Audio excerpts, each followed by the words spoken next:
మనకి అర్థమవుతుంది. యేసుక్రీస్తు వారు చెప్పారు 9వ అధ్యాయము 29వ అధ్యాయంలో 29వ వచనంలో ప్రార్థన వలనే కానీ మరి దేని వల్ల ఈ విధంగా వదులుకోవటం అసాధ్యమని చెప్పిన దాని అర్థం ఏమిటంటే ప్రార్థన వలనే సమస్తము సాధ్యమవుతుంది. విశ్వాసము, ప్రార్థన ఈ రెండింటి వలనే సమస్తమును మనము చేయగలము. అవి రెండు లేకపోతే ఏం చేయలేము, మనము వేటిని చేయలేము. కాబట్టి ప్రతి క్రైస్తవునికి ప్రార్థన, విశ్వాసం అనేది చాలా ప్రాముఖ్యమైనటువంటిది. అందువలన మనం ఏం చేయబోతున్నామంటే ప్రార్థన అనేది మనం చేయడానికి మొదట మనకు తెలుసున్నాం. ప్రార్థన చేయడానికి మనకు తెలుసునండి. క్రైస్తవులైన మనకి ప్రార్థన చేయడము తెలుసునా? అనేక సందర్భాల్లో మనం అనుకుంటున్నాము ప్రార్థన అనేది మనకు బాగా తెలుసునా. కానీ దేవుని యొక్క లేఖనంలో ఏం చెప్తుందో ఒకసారి గమనించండి. రోమీయులకు రాసిన పత్రిక 8వ అధ్యాయము 26వ వచనాన్ని ఈ విధంగా మనం చదవబోతున్నాం. రోమీయులకు రాసిన పత్రిక 26వ అధ్యాయము 8వ అధ్యాయము 26వ వచనం.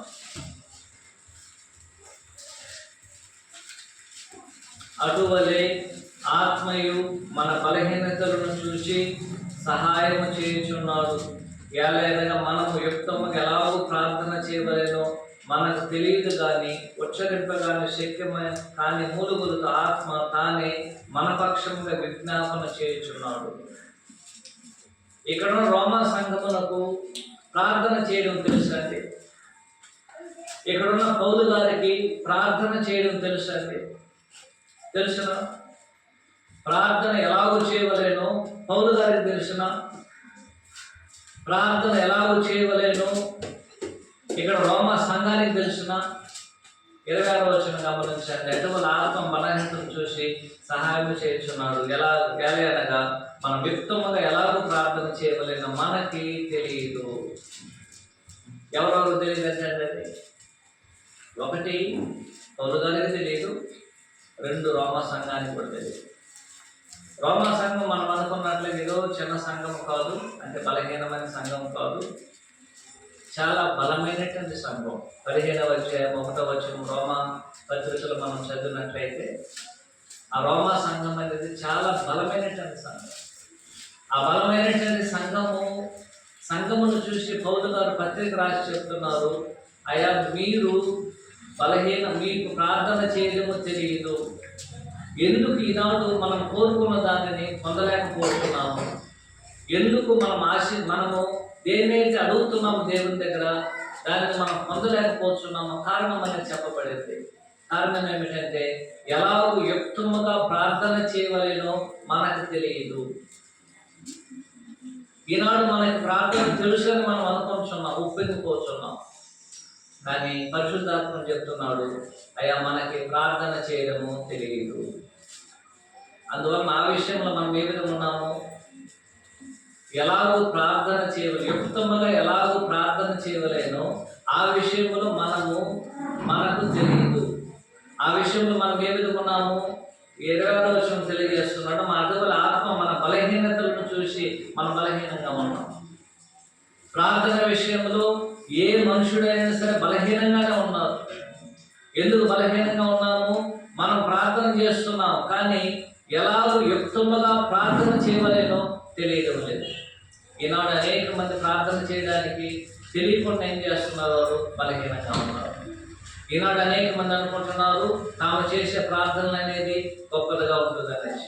తాము చేసేటువంటి ప్రార్థనలో ఉపయోగించే పదాలు చాలా గొప్పగా ఉంటుందని మనము మర్చిపోతున్నాం. మనం చేసే ప్రార్థనలు అనేది ఎక్కువగా ఉన్నదని మనం ఆలోచన చేస్తున్నాం. మనం చేసేటువంటి ప్రార్థనలో మనం ఉపయోగించేటువంటి పదాలు అందరికి ఆకర్షణీయంగా ఉందని మనం ప్రార్థన చేస్తున్నాం.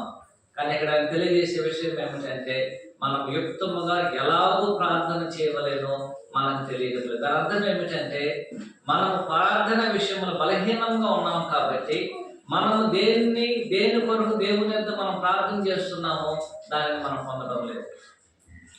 ఎందుకు దేవుని ద్వారా మనం సహాయం పొందడం లేదంటే, ఎందుకు ఆనాడు అపోస్తులుడు ఆ దయ్యం చంద్రరోగం పట్టినటువంటి వారిని బాగుపరచలేకపోయారంటే వారు దేవునికి ఎలాగో ప్రార్థన చేయవలేనో వారికి తెలియడం లేదు.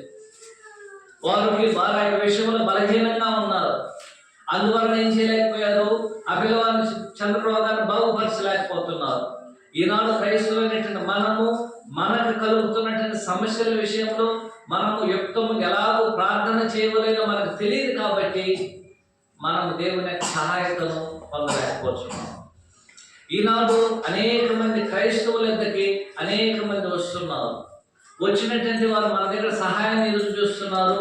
ఎదురు చూసినటువంటి వారికి సహాయపడలేకపోతున్నాం. కారణం ఏమిటంటే మనం వారికి సహాయపడకపోవడానికి కారణము మనము ఎలాగో ప్రార్థన చేయవలేనో మనకు తెలియదు. మనకు తెలియకపోవడం వల్లనే మనకి ఇతరులకు సహాయము చేయలేకపోతున్నాం. అందువల్ల పరిశుద్ధాత్మ ఏం చేస్తున్నాడు, మనకి సహాయం చేస్తున్నాడు. పరిశుద్ధాత్మ మనకు సహాయం చేయకపోతే మన ప్రార్థనలు అనేది ఏం చేయదు, యుక్తముగా ఉండదు. ఎంతమంది మనము ప్రార్థన చేయడాన్ని ఆలోచన చేస్తున్నాం గమనించాలి. కాబట్టి మొదటగా మనం ఆలోచన చేసింది ప్రార్థన విశ్వాసం ద్వారానే సమస్తము సాధ్యమవుతుంది. ప్రార్థనా జీవితము విశ్వాసపు జీవితము లేనట్లయితే మనకి ఏది కూడా అసాధ్యముగానే ఉంటుంది. అయితే మనము సమస్తమును సాధ్యపరచవలేదంటే ప్రార్థన అనేది ఇంపార్టెంట్, ముఖ్యమైనటువంటిది. అలాగైనట్లయితే మనం ప్రార్థన చేయకపోతే దేనిని మనము సాధించలేము. రెండో పాయింట్ ఏమిటంటే ఎందుకు మనం ప్రార్థన ద్వారా సాధించలేకపోతున్నామంటే కారణము ఎలాగో యుక్తముగా ప్రార్థన చేయవలేనో మనకు తెలియడం లేదు. కారణం ఏమిటంటే అయ్యా నేను ఎలాగో ప్రార్థన చేయవని నాకు తెలియడం లేదు. కొన్ని సందర్భాల్లో మనం ప్రార్థన చేసేది అనేక రకాలైనటువంటి పదజాలాలతో మనం ఉపయోగిస్తాం. ఆనాడు కొంతమంది అబ్రహాము గారు ఉపయోగించిన మాటను ఉపయోగిస్తారు మన ప్రార్థనలో, మనం చేసే ప్రార్థనలో. దావీదు గారు ఉపయోగించిన ప్రార్థన ఉపయోగిస్తారు, మోషే గారు ఉపయోగించిన ప్రార్థన ఉపయోగిస్తారు, వాళ్ళ అపోస్తులు ఉపయోగించిన ప్రార్థనలు ఉపయోగిస్తారు. అనేక మంది ఉపయోగించిన ప్రార్థనలు, బైబిల్లో చెప్పబడిన ప్రార్థన మాటలను ఈనాడు మనం ప్రార్థన చేసే దాంట్లో ఉపయోగిస్తున్నాం. కానీ అది మన దగ్గర కోరుకోబడదు. అబ్రహాం గారి మాటలు అబ్రహాం గారికి మేలుకరమైంది, దావీదు గారి మాటలు దావీదు గారికి మేలుకరమైంది, మోషే గారి మాటలు ఆయనకి మేలుకరమైంది, నా మాటలు నాకు మేలుకరమైంది. మనము దేవుని ప్రార్థన చేసేటప్పుడు మనం యుక్తముగా ప్రార్థన చేయడానికి మనకు తెలియదు. కారణం ఏమిటంటే అనేక సందర్భాల్లో మనం పొరపడుతున్నాం. కాబట్టి ఈనాడు మనం అనేకమైన వాటిని పొందకపోవడానికి గల కారణం ఏమిటంటే అనేకమైన మేలులు దేవుని వల్ల మనం పొందకపోవడానికి కారణం ఏమిటంటే యుక్తముగా ఎలాగో మనం ప్రార్థన చేయవలేనో మనకు తెలియకపోవడం. రెండు, ఎందుకు దేవునికి మనం ప్రార్థన చేసి కూడా అనేకమైన వాటిని మనం పొందడం లేదంటే మనము దేవుని అడిగేటంటిది దేవుని చిత్తానుసారం మనం అడగడం కాకుండా మనము మన దురాశ నిమిత్తం అడుగుతున్నాము కాబట్టి ఏమి పొందలేకపోతున్నాం. యాకోబు 4వ అధ్యాయము ఈ విధంగా తెలియజేస్తుంది, గమనించాలి. యాకోబు 4వ అధ్యాయం 2-3 వచనాలు. మీరు ఆశించుచున్నారు కానీ మీకు దొరుకుటలేదు, నరహత్య చేయుదురు మత్సత పడుదురు కానీ సంపాదించుకొనలేదు, కోట్లాడుతూ యుద్ధము చేయుదురుగా దేవుని అడగనందున మీకేమీ దొరకడం లేదు. 3వ వచనం. మీరు అడిగినను మీ భోగము నిమిత్తము వినియోగించుటకు దురుద్దేశం కలుగుదురు కనుక మీకేమీ దొరకడం లేదు. ఎందుకు మనకి దేవుని వల్ల మేలు జరగడం లేదు? ప్రార్థన చేయాలని దేవుడు కోరుకుంటున్నాం. మనము ప్రార్థన చేయాలని దేవుడు కోరుకుంటున్నాం. మనం ప్రార్థన చేసినా సరే దేవుడు మనకేం చేయడం లేదు, ఇవ్వడం లేదు. ఎందుకు ఇవ్వడం లేదంటే 4వ వచనం తెలియజేస్తుంది. 3వ వచనంలో మీరు అడిగినా సరే మీ యొక్క భోగముల నిమిత్తము దురుద్దేశముతో అడుగుచున్నారు. మనము ఎలాగో ప్రార్థన చేయవలేనో మనకు తెలియదు. రోమా 8:26. అందువలన మనం ఏం పొందలేకపోతున్నాం. 2, మనము వేటిని అడగవలేనో మనకు తెలియడం లేదు కాబట్టి వాటిని మనం పొందలేకపోతున్నాం. మనం ఏది అడిగినా సరే దురుద్దేశంతో అడుగుతున్నాం. మన యొక్క దురాశను నెరవేర్చుకోవడానికి మనం అడుగుతున్నాం. అందువలన దేవుడు ఏం చేయడం లేదు, వాటిని మనకు అనుగ్రహించడం లేదు. కాబట్టి ఈనాడు మనుషుడు ప్రార్థన చేసి కూడా నేను ఎందుకు పొందలేకపోతున్నాను అనడానికి కారణాలు అది. ఒక కారణం ఏమిటంటే మనం యుక్తంగా ప్రార్థన చేయడం మనకు తెలియదు. రెండో కారణం ఏమిటంటే మనము వేటిని అడుగుతున్నామో ఆ విధంగా దురాశతో మనం అడగడం ద్వారా దేవుడు మాటిని మనకి అనుగ్రహించడం లేదు. మనము మన యొక్క దురుద్దేశము, మంచి ఉద్దేశంతో దేవుడిని అడగడం లేదు.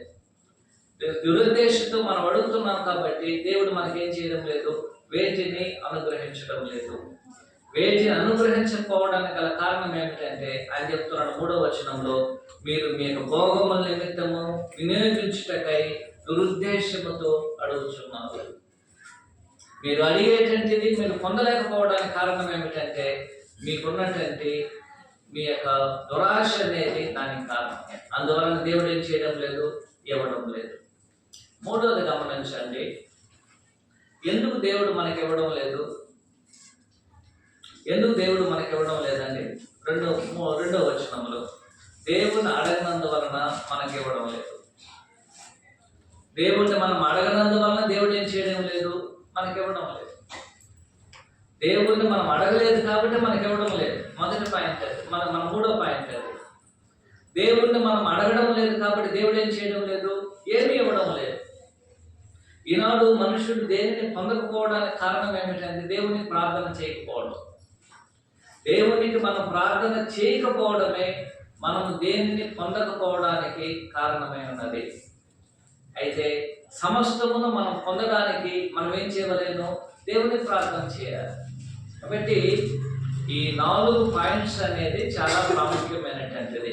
ఒకటి, మనము ప్రార్థన ద్వారా దేవుణ్ణి అడిగినట్లయితే సమస్తమును దేవుడు మనకు అనుగ్రహిస్తాడు.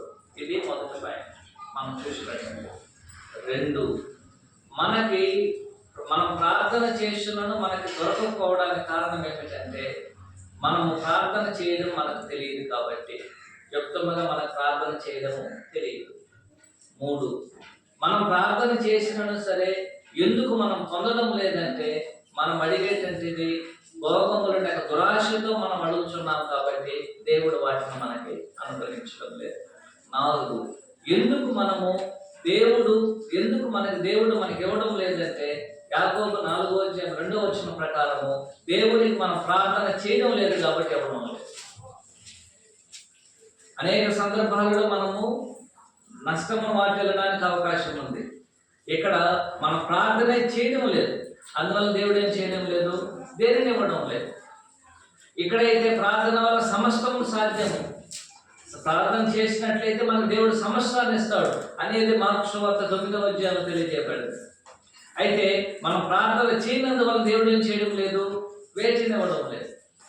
ఒకటి, మనం ప్రార్థన చేస్తే సమస్తమును పొందగలము, లేనట్లయితే ప్రార్థన చేయకపోతే దేనిని మనం పొందలేము. అయితే మనం ప్రార్థన చేస్తున్నాము, మనము యుక్తముగా ప్రార్థన చేయడం తెలియదు కాబట్టి మనం దేనిని పొందడం లేదు. 4వది ఏమిటంటే మనము దురుద్దేశముతో మనము సుఖభోగముల నిమిత్తము మనం అడుగుతున్నాం కాబట్టి దానిని పొందడం లేదు. అలాగైనట్లయితే ఎలాగున్న దేవుణ్ణి మనము అడగలేము. 3వ వచనం గమనించండి, యాకోబు 4వ అధ్యాయం 3వ వచనం. మీరేమి అడిగినని మీ భోగముల నిమిత్తం వినియోగించుటకు దురుద్దేశముతో అడుగుదురు కనుక మీకేమి దొరుకుతలేదు. దాన్ని నేను తప్పుగా చదువుతాను గమనించండి, పాజిటివ్గా చదువుతాను గమనించండి. మీరేమడిగినను మీ భోగముల నిమిత్తం వినియోగించుటకు దురుద్దేశముతో అడుగుదురు కనుక మీకేమి దొరకడం లేదు. ఇప్పుడు గమనించండి, ఒక మంచి ఉద్దేశముతో అడిగితే సమస్తం మనకు దొరుకుతుందండి.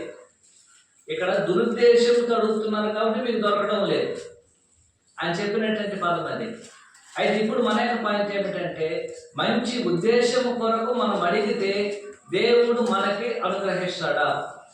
అవును, అనుగ్రహిస్తాడు. అదే అక్కడ చెప్పాడు.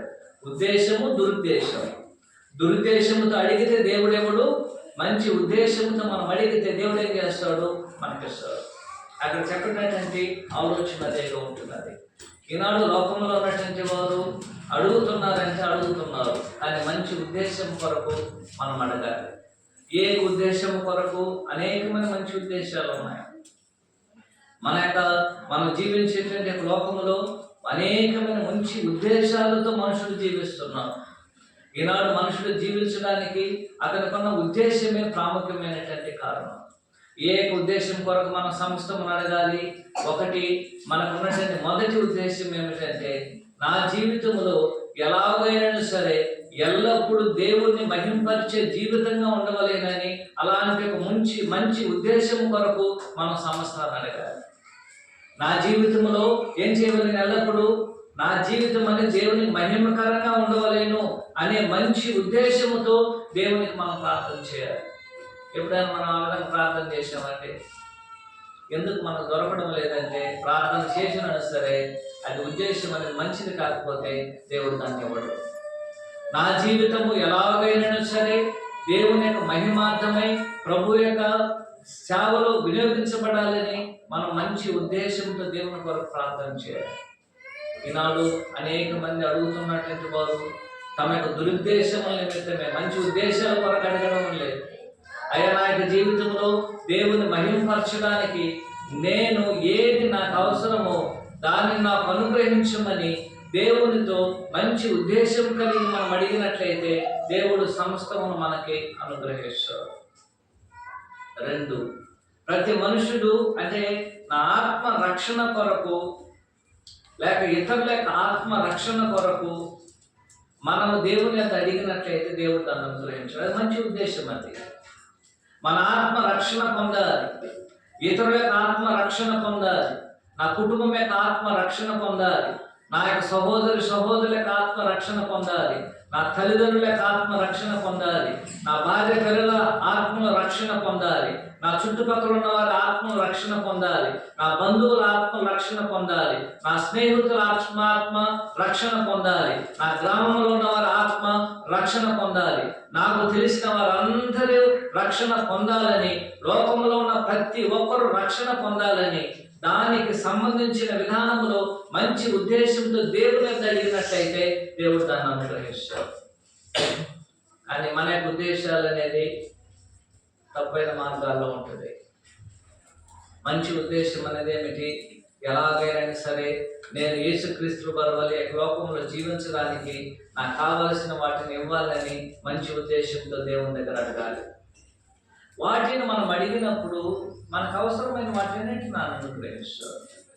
నాకు ఏది అవసరమో దేవుడు అడుగుతున్నాను, వాటన్నిటిని దేవుడు నాకు అనుగ్రహిస్తాడు.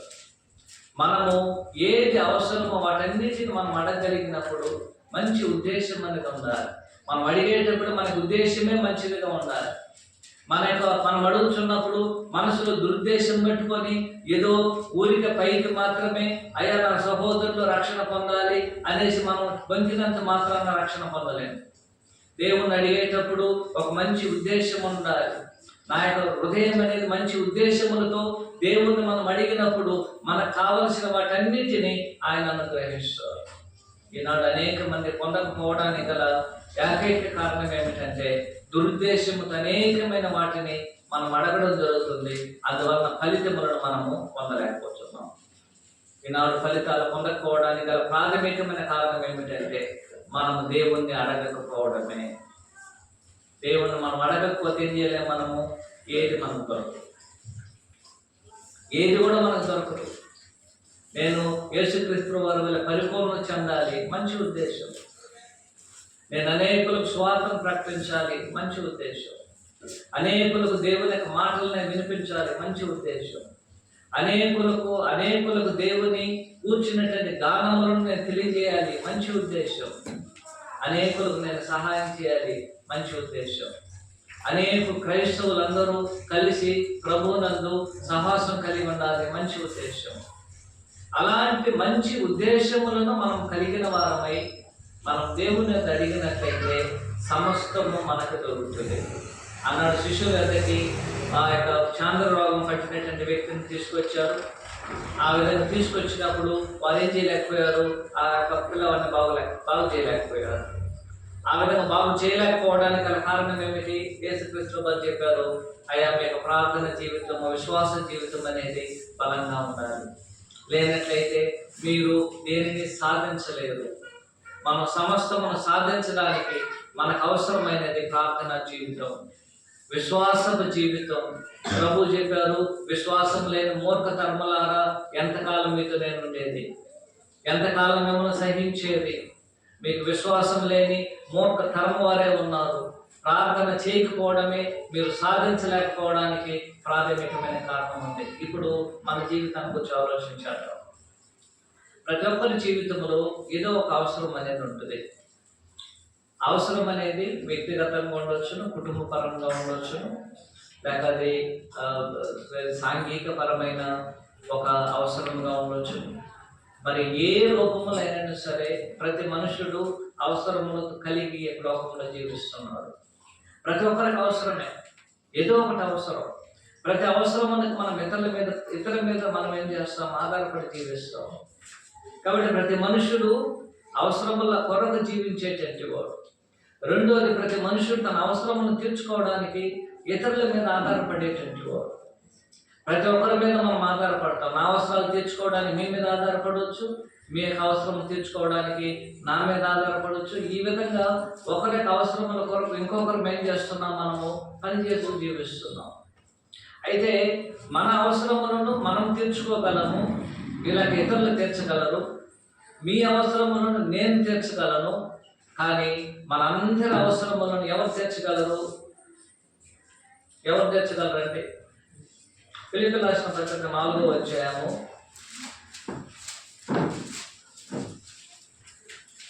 19వ వచనం. కాగా దేవుడు తన ఐశ్వర్యం చొప్పున క్రీస్తు చేస్తున్న మహిమలో మీ ప్రతి అవసరమును తీర్చును. ప్రతి అవసరం ఎవరు తీరుస్తారండి? దేవుడు మాత్రమే తీర్చగలడు, ఎవరు తీర్చగలరు. దేవుడు మాత్రమే తీర్చగలడు. దీంట్లో ఏ విధమైన సందేహం అనేది మనకి ఉండకూడదు. 16వ వచనంలో అనగా తెస్సలోనికలో కూడా మీరు మాటికి నా అవసరము తీర్చుటకు సహాయం చేసి పౌలు గారి యొక్క అవసరతలను ఫిలిప్పీలు తీర్చారు. ఫిలిప్పీల యొక్క అవసరతలను ఎవరు తీర్చగలరని చెప్తున్నాడు ఆయన. 19వ వచనంలో మీ అవసరతలన్నిటిని దేవుడు యేసుక్రీస్తు నందు తీర్చగలడు. ఉదాహరణకి, నాకు ఒక అవసరం ఉంది, మీకు ఒక అవసరం ఉంది. మీ యొక్క అవసరం ఏమిటి? ఉదాహరణకి, నా యొక్క అవసరం, నేను వచ్చి ఒక 1000 రూపాయలు కావాలని మీ దగ్గరికి వచ్చాను, అది నా యొక్క అవసరం. మీరేం చేయవచ్చును? ఒకవేళ 1000 రూపాయలు నాకు సహాయం చేయలేకపోయినా 500 రూపాయలు మీరు సహాయం చేయవచ్చు. అది మీకు 500 రూపాయలు, మీరు 1000 రూపాయలు సహాయం చేస్తే మీకు మళ్ళీ అవసరం అవుతుంది. కాబట్టి మీరేం చేయగలరు? మీకు సాధ్యమైనంత వరకు మీరేం చేయగలరు? నాకు అవసరం తీర్చగలరు. ఇప్పుడు సరే, ఒకవేళ మీరు 1000 రూపాయలు ఇచ్చి నాకు అవసరాన్ని తీర్చవచ్చు. ఒకటి సగమైన ఇచ్చి నా అవసరాన్ని తీర్చవచ్చును, లేనట్లయితే పూర్తిగా ఇచ్చి నా అవసరాన్ని తీర్చవచ్చు. ఇప్పుడు మీరు సగం ఇచ్చినందువలన నా అవసరాన్ని మీరు తీర్చగలుగుతున్నారా? తీర్చలేదు. 2, పూర్తిగా ఇచ్చారనుకోండి, అవసరం తీరింది, మరలా ఇంకొక అవసరం వస్తుంది. అవసరాన్ని మీరు వచ్చినప్పుడు మీరు తీర్చగలరా? తీర్చలేదు. ఎందుకంటే మనుషుడు అవసరములు అనేది అనేకమైన అవసరాలు ఉన్నాయి. అన్ని అవసరములను ఏ మనుషుడు ఇంకొక మనుషుని యొక్క అవసరమును తీర్చలేడు. 2, మనుషునికి ఉన్న అవసరతను ప్రతి మనుషుడు సంపూర్ణంగా తీర్చలేడు. 3 ఏమిటంటే, మనుషునికి ఉన్న సంపూర్ణమైన అవసరతను, అన్ని అవసరతలను తీర్చి మనుషుని ఎన్నడూ కూడా తృప్తిపరచలేదు. ఒక మనుషుడు ఇంకొక మనుషుని యొక్క అవసరతలన్నిటిని తీర్చి మనం తృప్తిపరచలేదు. ఎందుకంటే ఒక అవసరం మనకి ఈరోజు పోయిందంటే రేపు ఇంకొక అవసరం వస్తుంది. అవసరాన్ని ఏం చేయలేము, మనము తీర్చలేము. అయితే ఇప్పుడు పౌలు గారు చెప్తున్నారు, నాకు అవసరం ఉన్నది మీరు తీర్చారు, కానీ మీ అవసరతలన్నిటినీ నేను తీర్చలేని కారణం ఏమిటంటే, దేవుడే మీకు అవసరం తీర్చగలడు. కారణం ఏమిటంటే, ఆయన మాత్రమే తన ఐశ్వర్యము చొప్పున మీ యొక్క అవసరములను ఆయన తీర్చగలడు. మరి ఎవరు కూడా తీర్చలేరు. దానికి ఆలోచన ఏమిటంటే, మన యొక్క అవసరతలన్నిటినీ మనం ఎవరు తెలియజేయలేను? దేవునికి తెలియజేయాలి. మనకి ఏది అవసరమో వాటిని దేవునికి తెలియజేయాలి. మనుషుడు ఈనాడు ఆలోచన చేసేటటువంటిది భిన్నమైనటువంటిది. ఇక్కడ తెలియజేసేటటువంటిది, అయా ప్రార్థన వలన సమస్తము సాధ్యము. ప్రార్థన చేయండి, సమస్తం అనేది ఏమవుతుంది? సాధ్యపడుతుంది. ప్రార్థనకు అసాధ్యమైనది ఏది కూడా లేదు. విశ్వాస జీవితము, ప్రార్థన అనేది మనకు సమస్తమును అనుగ్రహిస్తుంది. అనుగ్రహించడానికి ఎక్కడ కూడా అది వెనకంచి వేయదు. అయితే ఆయన తెలియజేసే ఒకే ఒక ఆలోచన ఏమిటంటే, మనమందరం ఏది పొందలేకపోవడానికి కారణం ఏమిటంటే, మొదటి పాయింట్ దేవుణ్ణి మనం అడగకపోవడం. దేవుణ్ణి మనం అడగడం లేదు కాబట్టి ఏం చేస్తున్నాం? మనము దేనిని మనము పొందడం లేదు.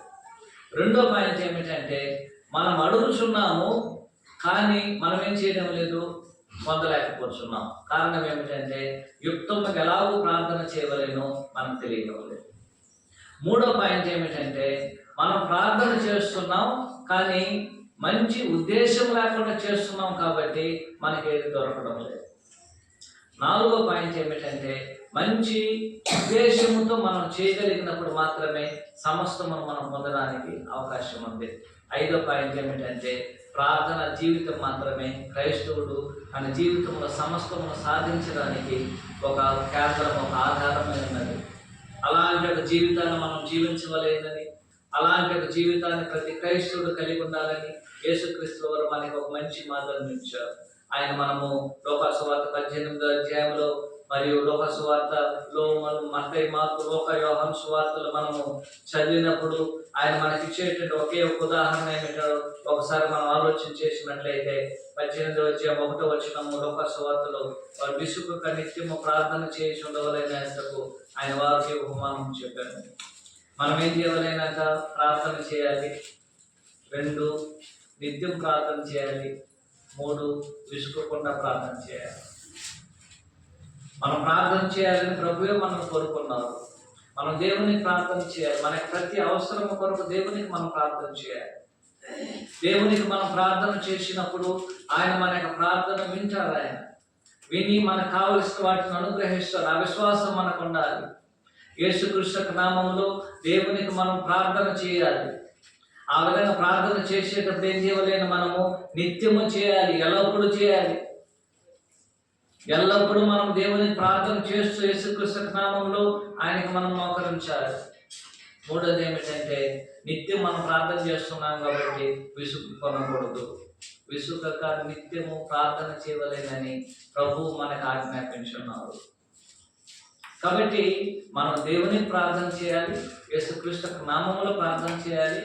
అయితే ఆ ప్రార్థన అనేది మనం ప్రార్థన చేయాలి ప్లస్ నిత్యము చేయాలి, మనం విసుకోకుండా చేయాలి. ఆ విధంగా చేయగలిగినప్పుడు మనం చదివినటువంటి వచనం ప్రకారము మార్కు 9వ అధ్యాయములో మనం చదివిన 29వ వచనం ప్రకారం, అందుకని ప్రార్థన వలన కానీ మరి దేని వలన ఈ విధమైన వదిలిపోవడం అసాధ్యమైనదని వారితో చెప్పాను. కాబట్టి ప్రార్థన వలన సమస్తము సాధ్యపడుతుంది. అలాంటి ఒక విశ్వాసం అనేది మనకు ఉన్నట్లయితే, అలాంటి ఒక నమ్మకం మనకు ఉన్నట్లయితే మన జీవితం అనేది నిజముగా మార్పు చెందుతుంది. దేవుని యొక్క కృపలు ఆ విధంగా మార్పు చెందబడాలని, ఆ విధంగా మన జీవితమును మార్చబడాలని మనం దాని కొరకు ప్రార్థన చేయాలి. సహోదరుల కొరకు ప్రార్థన చేయాలి. ప్రతి ఒక్క సహోదరుల కొరకు మనము ప్రార్థన చేయాలి. ఈనాడు ఇక్కడ మనము ప్రార్థన చేసేటప్పుడు, ప్రకటన చేసేటప్పుడు అనేకులు ప్రార్థన చేయమని కోరుకుంటారు. కారణం ఏమిటంటే ఆనాడు మార్కు సువార్తలు మనం చదివినట్లుగా, మత్తయి సువార్తలు చదివినట్లుగా వారు దేవుని ప్రార్థన చేయడానికి ముందుగా మొదట సహోదరుల దగ్గరకు వస్తారు. శిష్యుల దగ్గరికి వచ్చారు. అయ్యా, నా కుమారుడు చంద్రబాబుతో ఉన్నాడు, బాగుపరచాలి. రెండోది, మనము వారికి కావాల్సిన ఫలితాలు ఇవ్వలేదు అనుకోండి. వెంటనే ఏం జరుగుతుంది? ఇప్పుడు ప్రభు కంప్లైంట్ వెళ్తుంది. అయ్యా, నేను సంఘంలో తెలియజేశాను, మీ శిష్యుల దగ్గర తెలియజేశాను, వారు ఏం చేయలేకపోయారు. వెంటనే ప్రభు చెప్తున్న విశ్వాసం లేని మూర్ఖతరం వాళ్ళరా మీరు చేయండి. అయితే ప్రభు దగ్గరకు వచ్చినట్లయితే ఖచ్చితంగా ఏం చేస్తాడు? ఆయన బాగుపరుస్తాడు. అందువలన మనలో ఉన్నటువంటి పరిస్థితులు అనేది మనం ఎవరికి సహాయం చేయలేము అనేటువంటిది కాకుండా, మనం సహాయం చేయకపోతే ఇది కంప్లైంట్ దేవుని దగ్గరికి వెళ్తుంది. అయ్యా, నేను శిష్యుల దగ్గరికి వచ్చాను, వారు ప్రార్థన చేసి ఏమి సాధించలేకపోయారు. కారణం ఏమిటంటే మనము ప్రార్థన విశ్వాస జీవితము లేకపోవడమే. కాబట్టి అలాంటి ప్రార్థన జీవితమును మనము నేర్చుకునవలేను. విసుగుగా నిత్యము ప్రార్థన చేయాలనే విషయంలో దేవుని ప్రార్థన చేయాలి, యేసుకృష్ణ నామంలో ప్రార్థన చేయాలనే విషయంలో మనం ఎదుర్కొనవలేను. రెండోది, మన పిల్లలకు నేర్పించాలి. మన పిల్లలు అనేక సందర్భాల్లో వారికి అవసరమైన వాటి కొరకు మనం వచ్చి మన ఎదురు అడుగుతారు. మనం వారికి అవసరాలను తెలుస్తాం. కానీ వారు మన ఎంత అడగడానికి ముందుగా వారు ఎవరినైతే అడగవలేనో మనం నేర్పించాలి. దేవుని ఎంత అడగవలేనని వారికి మనం నేర్పించాలి. ఎందుకంటే పిల్లలు కాబట్టి ఆ పిల్లలను దేవుడు ఖచ్చితంగా వారికి అవసరమైన వాటిని ఆయన ఏర్పాటు చేస్తాడు. ఏమని 19వ అధ్యాయం 10వ వచనం ప్రకారము మత్తయి సువార్తలో ఈ విధంగా మనకు తెలియజేయబడుతుంది, గమనించాలి. మత్తయి సువార్త 19వ అధ్యాయము 10వ వచనంలో, ఈ చిన్నవారు ఒకరిని పుణ్యీకరించి చూసుకునండి, వీరి దూతలు పరలోకమున తండ్రి ముఖమును ఎల్లప్పుడూ పరలోకము చూస్తుందని వారితో చెప్పాను. ఆయన పిల్లల యొక్క దూతలు ఎక్కడున్నారని చెప్తున్నాడు ఆయన? పరలోకమున ఉన్నారు. పరలోకమున దేవుని యొక్క సన్నిధిలో వారి యొక్క పిల్లల యొక్క దూతలు ఉన్నారు, ఎల్లప్పుడూ వారికి సహాయం చేస్తున్నారు. అయితే వారికి మనం ఎలాంటి పద్ధతిని నేర్పించినట్లయితే ఖచ్చితంగా వారిని దేవుడు వారికి కావలసిన వాటిని అనుగ్రహిస్తాడు, వారికి కావలసిన భద్రతను అనుగ్రహిస్తాడు. వారు ప్రభు శిక్షల బోధలు ఎదగడానికి కావలసిన అన్ని మార్గములు ఆయన అనుగ్రహిస్తారు. ఓపికమైనటువంటి మీ అందరికీ ప్రభు యేసుక్రీస్తు నామమున వందనాలు తెలియజేసుకుంటూ కార్యక్రమాన్ని ముగిస్తున్నాను. అందుకున్నాను.